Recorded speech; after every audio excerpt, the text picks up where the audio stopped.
Okay, next topic है हमारा जटिल परिपथ जाल का लघुकरण, रिडक्शन ऑफ कॉम्प्लिकेटेड नेटवर्क। तो हमने सबसे पहले 4 टर्मिनल नेटवर्क की डेफिनेशन लेक्चर 1 में देखी थी। 4 टर्मिनल नेटवर्क के लिए मैंने आपसे बताया था कि एक ऐसा नेटवर्क जिसके अंदर 2 क्लियर इनपुट टर्मिनल हो जिन्हें हम 1 टर्मिनल से रिप्रेजेंट करेंगे, और 2 क्लियर आउटपुट टर्मिनल हो जिन्हें हम टर्मिनल 2 से रिप्रेजेंट करेंगे। तो यहाँ पर देखो, ये एक टर्मिनल दिया हुआ, ये एक नेटवर्क बताया हुआ है, ये 4 टर्मिनल नेटवर्क है, लेकिन ये अंदर से काफ़ी कॉम्प्लिकेटेड होता है। कॉम्प्लिकेटेड का मतलब कि इसके अंदर इम्पीडेंसेस, इंडक्टर, कैपेसिटर, बहुत सारे एलिमेंट जुड़े हुए होते हैं, जिसकी वजह से इसकी स्ट्रक्चर काफ़ी कॉम्प्लिकेटेड दिखाई देती है। अब हमें पता है, चाहे इंडक्टर हो, चाहे कैपेसिटर हो, चाहे रेजिस्टेंस हो, सबका कुछ ना कुछ इम्पीडेंस यानी कि कुछ ना कुछ रेजिस्टेंस तो सबका होता है। तो इतने बड़े या इतने कॉम्प्लिकेटेड नेटवर्क के साथ डील करना ज़्यादा डिफ़िकल्ट होता है, इसलिए उसको रिड्यूस किया जाता है सिंप्लीफाइड नेटवर्क में। तो सिंप्लीफाइड जो नेटवर्क है वो 2 टाइप के होते हैं।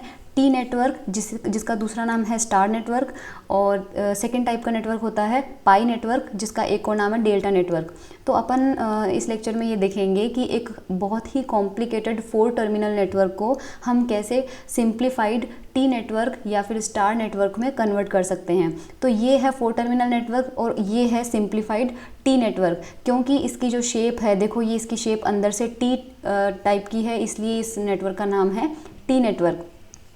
तो इस टी नेटवर्क के अंदर हमारे पास केवल 3 इम्पीडेंस ही हम लेते हैं, Z1, Z2 और Z3, जबकि इस 4 टर्मिनल के अंदर बहुत सारी इम्पीडेंसेस हो सकती है, लेकिन उन सब को रिड्यूस करके 3 इम्पीडेंस में कन्वर्ट कर लिया गया है। लेकिन इन 3 की वैल्यूज़ ऐसी क्या होनी चाहिए कि ये नेटवर्क और ये नेटवर्क बिल्कुल एक दूसरे के क्या हो जाए, इक्विवेलेंट हो जाए। ये सिंबल जो है वो किसका है, इक्विवेलेंसी का है, ठीक है।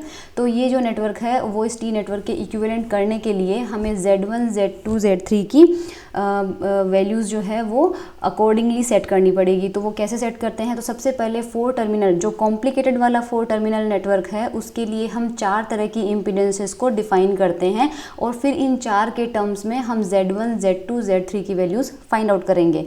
तो Z1OC, Z2OC, Z1SC, Z2SC, ये चारों आपको ध्यान रखनी है। अब 1OC का मतलब क्या है, देखो 1OC होगा Z22 टर्मिनल को, टर्मिनल 2 जो कि आउटपुट टर्मिनल है, उन टर्मिनल्स को ओपन रखकर 1 टर्मिनल्स पर मेजर इम्पीडेंस, यानी कि ये नेटवर्क जो है, देखो ये टर्मिनल 2 है, इन दोनों टर्मिनल को ओपन रख देंगे, और ओपन रखकर यहाँ पर जो 1 टर्मिनल है, इनके बीच में मेजर की गई जो इम्पीडेंस होगी उसे हम किससे रिप्रेजेंट करेंगे, Z1OC से। सिमिलरली Z2OC में क्या करेंगे, इस बार 1 टर्मिनल को ओपन रख देंगे, और ओपन रखने के बाद टर्मिनल 2 के बीच में मापी गई इम्पीडेंस, मेजर किया गया इम्पीडेंस जो होगा वो Z2OC होगा।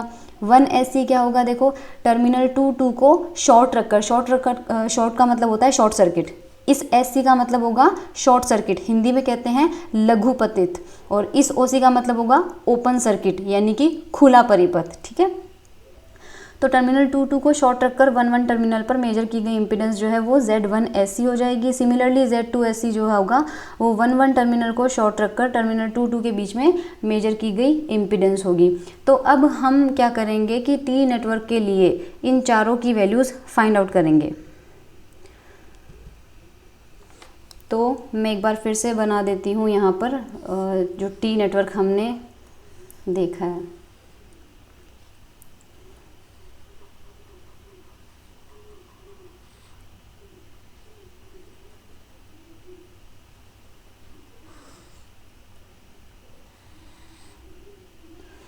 ये Z3 था, Z2, Z1, 1, 1, 2, 2। ओके, तो सबसे पहले Z1OC निकालते हैं इसके लिए।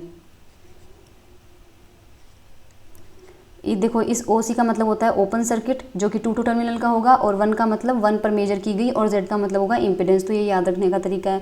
तो Z1OC निकालने के लिए आप ध्यान रखना 2 टर्मिनल को ओपन करना है। अब यहाँ पर देखो, ये टर्मिनल 2 है, ठीक है, और ये टर्मिनल 2 है, इन दोनों को ओपन कर दिया।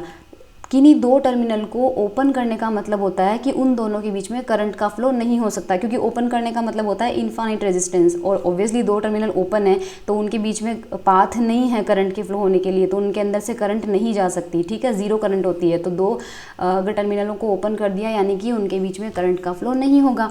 तो सपोज करो कि यहाँ इनपुट से करंट एंटर हुई, ठीक है, एंटर हुई। अब क्योंकि टर्मिनल 2 तो ओपन है, इस वजह से इन दोनों के बीच में करंट का कोई फ्लो नहीं होगा, और करंट हमेशा क्लोज लूप में ही फ्लो होती है। तो जब यहाँ से Z1 में से करंट क्रॉस होकर निकलेगी तो उस करंट का कुछ भी पोर्शन Z2 में नहीं एंटर होगा, क्योंकि आगे Z2 के बाद वो कहाँ फ्लो होगी, उसके पास कोई रास्ता नहीं है, इसलिए वो Z2 के अंदर एंटर ही नहीं होगी। तो करंट सीधे सीधे कहाँ से होकर जाएगी, Z1 में जाने के बाद वो सीधे कहाँ चली जाएगी, Z3 में चली जाएगी, ठीक है। और आगे जाके उस टर्मिनल 2 के इस साइड पे भी उसके पास कोई रास्ता नहीं है, तो यहाँ पर करंट का फ्लो इसी पोर्शन में होकर सीमित होकर रह जाएगा।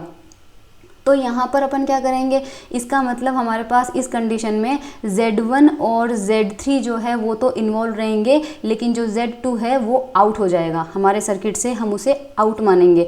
तो अब जैसे ही 2 को हमने ओपन किया, Z2 क्या हो गया, आउट हो गया। Z2 आउट होने के बाद ये जो इम्पिडेंस है वो हमें मेजर कहाँ पर करनी है, 1-1 टर्मिनल के बीच में, जैसे कि Z1 OC की डेफिनेशन थी। तो 1-1 के बीच में अब क्या क्या लगा हुआ है, देखो Z1 है और Z3 है। अब देखो, आप खुद देखो यहाँ पर कैसा डायग्राम बनेगा, ये 1 टर्मिनल है, ये यहाँ पे Z1 है, फिर ये यहाँ पर Z3 है, और फिर वापस 1 टर्मिनल आ गया। तो Z1 और जो Z3 है वो दोनों कौन से सीक्वेंस में है, सीरीज़ में है या पैरेलल में है, क्लियरली शो हो रहा है कि वो सीरीज़ में है। सॉरी, यहाँ पर Z1 आएगा, ये ना Z1 और Z3, तो Z1 और Z3 किस में है, सीरीज़ कॉम्बिनेशन में होने की वजह से इसकी वैल्यू क्या आ जाएगी, Z1 + Z3। Okay, I hope it is clear. इसी तरह से अगर अपन Z2 OC निकालें तो यही चीज़ बिल्कुल रिवर्ट हो जाएगी। 1-1 टर्मिनल को ओपन कर दिया तो यहाँ पर बिल्कुल करंट का फ्लो नहीं होगा, जिसकी वजह से पिक्चर से कौन बाहर हो जाएगा, Z1 बाहर हो जाएगा, और Z2 और Z3 इंक्लूडेड रहेंगे जो कि सीरीज़ में रहेंगे। तो Z2 OC की जो वैल्यू आएगी वो हमें क्या मिलेगी, Z2 + Z3। Z1 SC निकालने के लिए टर्मिनल 2 को क्या करना पड़ेगा, शॉर्ट सर्किट करना पड़ेगा। मैं बता देती हूँ कि नहीं दो टर्मिनल को शॉर्ट सर्किट करने का मतलब क्या है। सपोज ये कोई एक टर्मिनल दिया हुआ है और ये टर्मिनल दिया हुआ है, इन दोनों को शॉर्ट सर्किट करने का मतलब होता है इनको सेम पोटेंशियल पे लेके आना, इन दोनों के बीच का पोटेंशियल जीरो कर देना। जीरो का मतलब इनके बीच में कुछ भी रेजिस्टेंस नहीं होना चाहिए, इन दोनों को बिल्कुल डायरेक्टली आप कनेक्ट कर दो ताकि इन दोनों का सेम पोटेंशियल हो जाए, उसी को हम क्या कहते हैं, शॉर्ट सर्किट करना कहते हैं। तो टर्मिनल 2 को शॉर्ट सर्किट करना है हमें। तो जब हम टर्मिनल 2 को शॉर्ट सर्किट कर देंगे तो यहाँ पर ओके, ये डायग्राम देखो, ये टर्मिनल 2 है और यहाँ पर टर्मिनल 2 है, तो इनको हमने क्या कर दिया, आपस में मिला दिया। तो ये मिलाने के बाद क्या हो जाएंगे, सेम पोटेंशियल के ऊपर आ जाएंगे। ओके, तो जैसे ही ये सेम पोटेंशियल पे आएंगे, अब हमें 1-1 के बीच में इम्पिडेंस निकालना है। तो देखो एक बार डायग्राम कैसा बनेगा, ये टर्मिनल 1 है, शुरू हुआ, यहाँ पे आया Z1, उसके बाद आया Z2, ठीक है, और यहाँ पर गया, ये आया Z3 और वापस आ गया 1।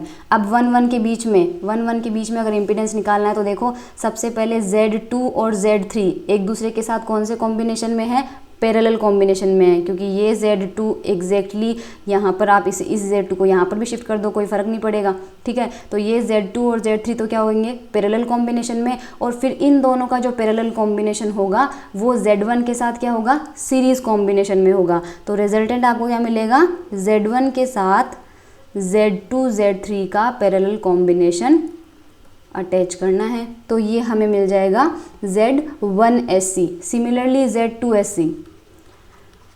Z2SC आप खुद निकाल के देखिएगा, Z2SC हमें मिलेगा Z2 + Z1 Z3 Z1 + Z3।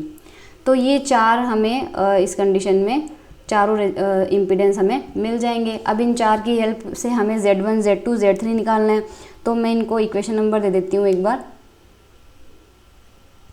Okay, equation number 1, 2, 3 and 4, ठीक है। अगर हम Z1 OC - 1 SC निकालें तो आपके पास इक्वेशन देखो कौन सी में से कौन सी माइनस करनी है, हमें इक्वेशन नंबर 1 में से इक्वेशन नंबर 3 माइनस करना है, ठीक है। 1 में से 3 माइनस करेंगे तो Z1 से Z1 कैंसिल हो जाएगा और क्या बचेगा Z3 minus Z2 Z3 Z2 plus Z3। Solve करेंगे Z3 का स्क्वायर Z2 प्लस Z3 और वो बन जाएगा Z3 स्क्वायर अपॉन Z2OC, क्योंकि अगर आप इक्वेशन नंबर 2 में देखें तो Z2 प्लस Z3 किसको रिप्रेजेंट कर रहा है, 2OC को। इसी इक्वेशन से हमें अगर वैल्यू निकालें Z3 की तो हमें Z3 मिलेगा root of Z2OC 1OC minus 1SC। ये हमें Z3 मिल जाएगा और जैसे ही हमें Z3 मिलेगा हम इसकी वैल्यू कहाँ रखेंगे, 1 और 2 में। So putting Z3 in 1 and 2, तो 1 एंड 2 में पुट करेंगे तो देखो दोनों में ही Z3 है, तो एक से हमें मिल जाएगा Z1 हमें मिलेगा 1OC माइनस Z3 और Z2 हमें मिलेगा Z2OC माइनस Z3 की वैल्यू ये यहाँ पर पुट कर देंगे तो हमें Z1, Z2 और Z3 की वैल्यूज़ प्योरली किसके टर्म में मिल गई, Z1OC, Z2OC, Z1SC, Z2SC। तो जो टी नेटवर्क हम बनाएंगे, अब जो देखो जो टी नेटवर्क बनाएंगे, अगर हम चाहते हैं कि वो हमारे जो 4 टर्मिनल नेटवर्क था कॉम्प्लिकेटेड वाला, अगर वो उसके इक्विवेलेंट हो तो ऐसी कंडीशन में इस टी नेटवर्क के अंदर Z1, Z2, Z3 की हमें क्या क्या वैल्यू रखनी पड़ेगी। ये जो वैल्यू हमें यहाँ पर मिली है, ये वैल्यूज़ हम अगर यहाँ पुट करेंगे तो ये जो टी नेटवर्क होगा वो हमारे उस 4 टर्मिनल नेटवर्क के बिल्कुल इक्विवेलेंट होगा। So this was all about T network. इसको स्टार नेटवर्क के नाम से भी हम बुलाते हैं।